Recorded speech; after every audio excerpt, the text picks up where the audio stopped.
Hello and welcome to the programme which looks at the Holy Land. I am Paul Calvert. Psalm 80 verse 3 from the New King James Bible says this: Restore us, O God, cause your face to shine, and we shall be saved. I'm with Elana Heideman from Israel Forever Foundation, and we're talking about Hanukkah. Hanukkah started with a tragedy in Australia. It's yet another tragedy for the Jewish people. What are your thoughts on this, Elana? My thoughts are we continue to live history. We continue to see it unfold before our eyes, and I myself am no longer shocked. Thank you again for having me today. It's a very difficult day, that first night of Hanukkah, to see a very public attack against Jews in a public space with a very clear motive, with the shooting at Bondi Beach in Australia and Sydney. So far, the death count is up to 16. We know that there are dozens more who are injured. We know so much more about the incident, but some of the most poignant details stand out because they force us to say, how did it happen? How did it happen so easily? And how can we do more ourselves to stop the next time and cope with each time? Because they will not all stop, not until the world does something more. So, yeah, it's a very, very intense day, this very first full day of Hanukkah, with the lights burning and so many tragedies and also so many miracles. They live side by side. It's a very heavy day, I hope, for other places in the world. Many aren't aware that there were 4 or 5 other attacks in the same time period. Brown University in Rhode Island, where a Jewish teacher was targeted because of her pro-Semitic, pro-Israel, proud Jewish identity, teaching a class, I believe, on economics at the time, on a Saturday morning in Rhode Island. There was also an attack in Amsterdam against the Hanukkah festival that was taking place. And there are, unfortunately, so many other little instances that we wouldn't even be able to garner enough apathy or empathy, either way, for people to care. It's becoming commonplace every day to open the news and to see an attack against Jews. Is this globalize the Intifada? And are those who are shouting globalize the Intifada responsible for this attack? Do they have blood on their hands? Absolutely, 100%. And one of the benefits that this Palestinianism death cult has brought to the world has been these catchphrases, which allow them complete innocence, as if they are fighting a social justice cause. The idea of globalizing the Intifada, being targeted, Jews for somehow supporting what they claim to be a genocidal state. All of these fabricated claims are all responsible. And every single individual who has waved a flag or held a banner or spread a lie, and that's really the biggest issue. You have a lot of light-colored skin, Caucasians, as you call them, former Christians, many of them, new Muslims. They are bannering themselves around this death cult of Palestinianism. Every single one of them, have blood on their hands. But globalizing the Intifada is simply its catchphrase, like from the river to the sea. And making these terms illegal won't even matter unless you actually do more within the populations themselves to stop this from being so easily acceptable. It seems that Jewish holidays are becoming a target. October the 7th was on a Jewish holiday. The Manchester attacks were on a Jewish holiday, and now Bondi Beach. Are Jews going to be fearful to have a Jewish holiday now? We won't be fearful to have the holiday because we will always have our holidays for 2,000 years. They've tried to kill us. We won. Let's eat. Let's pray. Let's sing. Let us shed our light on the world. But yes, you're going to see many more people having private ceremonies, not going to public spaces unless security is provided. And even when security is provided, as we've seen in the many different instances, but most recently on Bondi Beach, the police watched as they fired more than 50 rounds for 20 minutes. No one did anything. There was a Lebanese Christian man who is being held up as the hero of the day, and rightly so.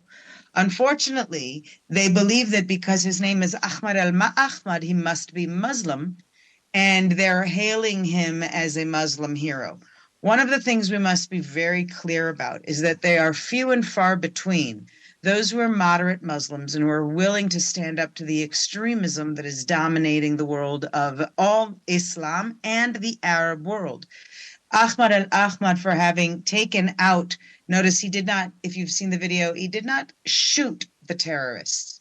He instead screamed at him, grabbed his gun, grabbed his back, jumped on his back, screamed at him, but he did not shoot at him, and neither did the police. No one took out the actual terrorists, and the shooting continued. The shooting by a father and son who were indoctrinated to believe, don't worry, their families will now be taken care of forever. They will become millionaires, like 119 of the prisoners released from Israel's prisons with blood on their hands.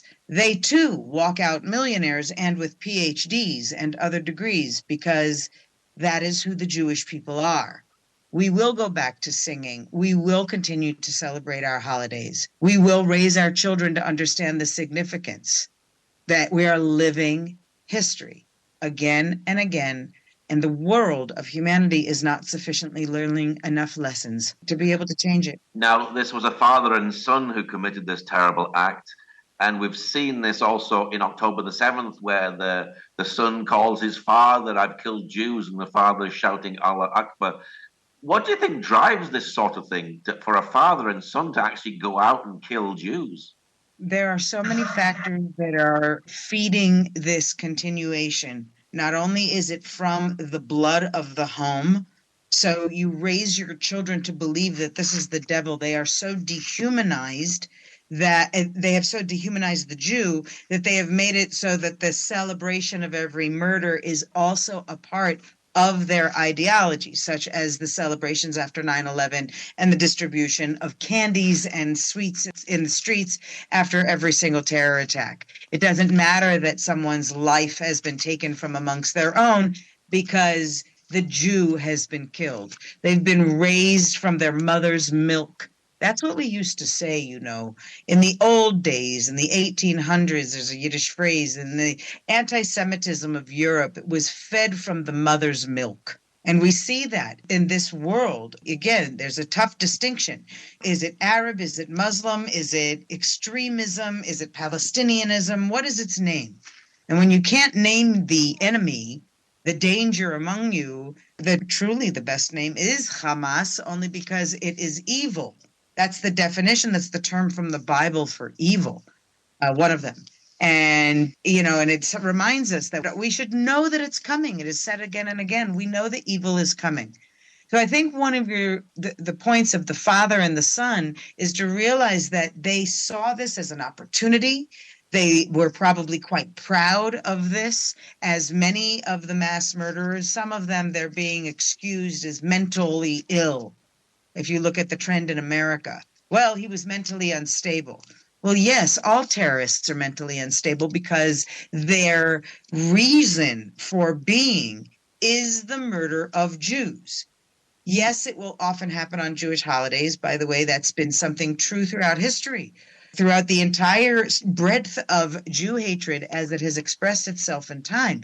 Always, it makes the Jew the easy target. That's when we gather. Our defenses are down. Nobody would be carrying any defense tools. Mind you, for many years, that self-defense was not a part of the Jewish way of living. We are Torah studying, wanting to just live in peace and to raise our children to love God and to love good. Jews are the embodiment of godliness on this earth. And I think it's crucial to realize that this father and son is one of billions of fathers and sons that, if they are compensated sufficiently and they are trained effectively, you see the video how well trained these shooters are. In a country, by the way, with very strict gun laws. So when you see these Islamic cities being built throughout America, especially in places that do have more lax gun laws, one must deduct what is coming next. One must be reasonable to understand. There are more fathers and sons. There are more young women who will hide it under their hijab. They will be more coming. And so we cannot be shocked. We must become prepared. Now, you're not Australian, but do Jews feel this all around the world? Everywhere there is a beating heart. It is felt. We don't want to I'm dealing with children at home who have survived war. So you're very careful. How do you speak about it? And then the Jews in another place, you don't want to talk to your kids about it because you don't want them to be afraid to go out. But if we don't talk about it, then we're also being naive. So it's very difficult time that we feel it so deeply, but we're also stifled from not wanting to inflame fear. Fear, we have a wonderful song we sing that the whole world is a narrow bridge, and the essential thing is to not be afraid. Kol ha'olam kulo gesher tsar me'od. The whole world is a narrow bridge because that's how Jews feel. We're so intimately feeling one another because we know that we share this lived experience even when it's far away. We share the spiritual experience even when it's far away. So then that second phrase of Rabbi Nachman from Breslov, of his idea that, but the whole essence is not to be afraid, is how do we talk about it? How do we do more? How do we create better security for ourselves, for our family members? There are Jews everywhere, individual and collective, being targeted that nobody ever hears about. There are mothers who do not want to report it because what's the use? Just the reporting alone and dealing with that is a trauma. And we want to minimize trauma for ourselves and for others in the world. It's actually why Jews have been so actively involved in helping to build the therapeutic methods of coping, because we have been coping for 2,000 years. We're not going to stop. But we do believe that education needs to be improved amongst those in the world. You know, there are 2 children who were killed yesterday. This little Miss Rachel for littles, this little naive thing who has become enamored by the Palestinianism, the disease of Gazanism, I will call it. You know, she hasn't said anything about the children who were killed yesterday, or the little girl who lost her parents in the chaos, and a 7-month-old pregnant woman lay on top of her in order to protect her. And the Holocaust survivor who protected his wife's body with his own, but she too a Holocaust survivor, and he is amongst the murdered. And my friend Arsen, who is amongst the injured. The trauma is so broad that we feel it even if it did not pierce our skin. Is Hanukkah supposed to be a joyous holiday? And how are you feeling today? I'm having a really tough time. I won't lie. You choke back tears. You don't want your kids to see them. You know, we deal with enough here in Israel. Again, we had 4 attempted terror attacks yesterday. One was a stabbing at a border that is relatively close to my home where I passed through. You know, these stories don't matter in the scope of things in the world so much anymore. Terror in Israel is a norm. I'm having a tough time, but it makes us want to find new and creative ways to create joy and do something happy. And then there are a lot of people who say, no, I just want to sit at home and be sad a little. The videos that we've seen remind us so much of October 7th and the running. These are Jew hunts. Call them what they are. They are Jew hunts, and they are going to be hunting more. And so Hanukkah, we have to keep shedding our light, maybe add another Chanukiah. We are still praying for the return of Ran Gvili, the last hostage, though hostage in whose name Torah has been written on the site of the Nova massacre. The Torah project was being initiated for the merit of the return of all the hostages, not just for him. And what does it say? That he's the last hostage, this young man, this young police officer who was about to go into heaven, was doing a shoulder surgery, and he left the emergency room. His father said, do not go. And he left the emergency room and he ran to the border. And he ended up at Kibbutz Alumim. And they say that the videos of the fight, he was a hero, like in the Hollywood movies. But at the end of the day, after he took out more than a dozen terrorists, they kidnapped his murdered body. And he is the last. What does his family do? This is the Jewish people for you. His family says, we have been gathering every Saturday night for the release, to call for the release of the hostages. But what we really need is to turn it to a Friday night ceremony now, so that we can welcome Shabbat. We can turn this pain, the last family, turn this pain into a good, turn it into prayers for the welcoming of our Shabbat.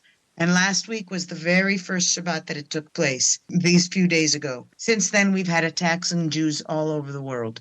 We are all lighting candles. We must light our candles. I've seen many people, Christians around the world, joining in the practice. We know that Charlie Kirk, he and his family had begun to keep Shabbat not too long before his execution, before his vile murder, and his wife continues to carry that torch. And look at what's happening within the Christian world. Infighting. You see, we're used to it amongst the Jewish people, the infighting. Everybody has a different opinion. One opinion stands true. What happens to the Jews does not end with the Jews. First, they come for the Saturday people, then they come for the Sunday people. Everyone must band together and find God and do more and speak out more and never get tired and never stop talking to your children. They and their grandchildren will continue to fight this war. This is not ending today or tomorrow. We are in a forever war against this type of ideology that believes that murder of the person who believes differently than them is acceptable. We all have to do more. We all have to do more. Yeah, I was going to say that Jews and Christians need to stand together at this time. We're seeing Christians murdered in Nigeria. Do we need to stand together? There have been more Sudanese murdered in the last 3 weeks than in the entirety of this war. They are screaming genocide by the Jews. There is no genocide. And all of the silence while they spouted these lies, that is why we are where we are today. They have legitimized the murder. There are Christians being killed everywhere. There are Alawites, there are Druze, they are being murdered everywhere. That this same ideology, by the way, let us not forget that there was an attack against Americans by a Syrian who is in a photo with al-Julani, the new head who had replaced al-Bashar when he was extracted. And, we need to see how deeply their web is woven, how tightly it's woven, so that we can discover how can we, and you'll forgive the extremist style of language, but how can we infiltrate and break down these systems that they have established over the last 40 to 50 years. Their alliance with Hitler was an ideological alliance of global domination. Now, when we use the word ideology, it's not just one or another. Sometimes they meet, as we see happening with far left and far right extremist anti-Semitism and thought. They are also meeting. They are going to become the axis of this next war. Who will the allies be? Who will be the saviors? Who will be the voices on the radio?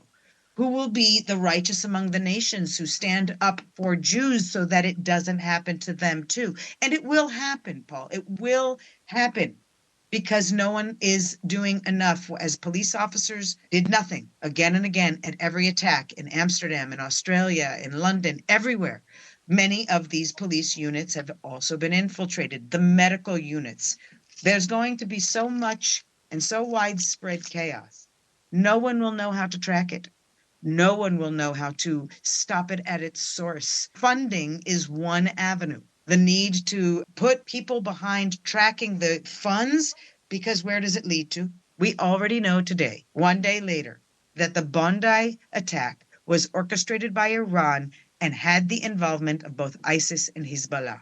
There are multiple groups coming together, and this is only going to grow from father to son. What is your prayer for Jews around the world today as they celebrate Hanukkah? I hope that we allow ourselves a chance to cry and a new opening to learning about history of our personal experience without universalizing it. I mean by that we are often not allowed to have our Jewish experience without always having to think of the other who is suffering. I think that we need to have the right and the power in ourselves for people who maybe have not really become immersed in elements of the Jewish experience. It didn't interest them. They always wanted to hear everybody else's story. Maybe it's time that people would pick up a book and learn a little about how have we survived 2,000 years, because it didn't happen by chance. It happened because we fought. We fought back. The Maccabees fought back. They fought, they dreamed, they prayed. They were not ashamed to say, I have faith that God will save us and that even the worst things that are happening to us, this too, Gam Zula Tova, this will also somehow be a lesson for good of the world. That's what God is bringing us right now. He's bringing us opportunities for us to learn more and to say, what more can I learn? What more must I learn? What more must I do? Sitting around and watching reels and just being an absorber of the news and just somebody who takes it in, that's not sufficient any longer. What will you translate it into? How will you fight this demon that is the Hamas machine, the Hezbollah machine of propaganda and lies and manipulations, this Qatar-run machine? And frankly, they've now infiltrated every single space, including every government. So do we trust? Who do we trust? How do we build new trusting communities in our neighborhood? How do we protect ourselves when they come banging onto our doors? A famous Jew in Hollywood was killed. And speculation, of course, is that, foul play within the family. Do you honestly think that we should be believing any of the news that we're hearing? If it's not coming from some grassroots resource, maybe it shouldn't be believed at all. But then what happens in the grassroots resources? They're spouting lies, just like, the people that Joe Rogan brings on his shows. You can have anybody say anything today, and if it's aired, somebody will believe it. The Jewish story, unfortunately, doesn't matter to anybody, so we have to make it matter. So my prayer for Jewish people is that this Hanukkah, you'll come and find out what it means to be a virtual citizen of the nation of Israel. Come and explore my website, israelforever.org. Come and explore anything you can that'll teach you something other than the lies spread everywhere else. You are being fed fake news. I hope for Jews that they find strength. I hope that we do more than just sing and laugh, but I hope we sing and laugh and we dance through our tears. And we learn a new song and we pick up 10 new Hebrew words, because my friends out there, if you're not thinking about Aliyah, then you are naive. If you are not thinking that the only place where you will be safe is where we are able to defend ourselves.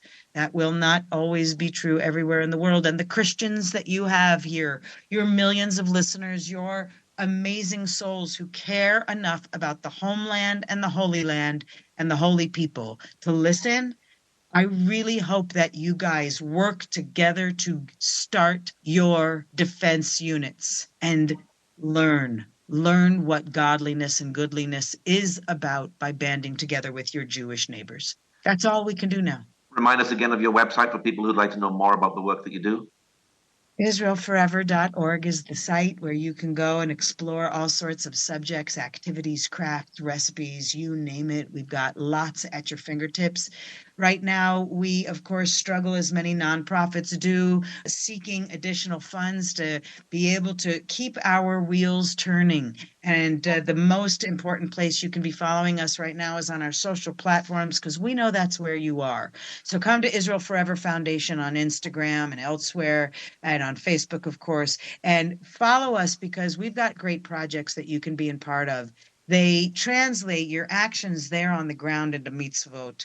So I'm going to mention our Hanukkah campaign, which is shedding light on the hostage families and their suffering, and those of the orphans' families, by distributing blessing blankets, these beautifully warm, cozy blankets that are made up of the artwork and messages that we have received from people all over the world. And we created this incredible blanket, but we need to get them to all of the 251 hostage families, and we need to get them to all of the families we can reach, and we need your help to do that. So we hope you'll consider coming and donating to the important cause that we fight here at Israel Forever, reminding the world that Israel is forever. This isn't about borders. This isn't about politics. This is about the eternal nation. This is about our ability to outlast even, yes, these attacks.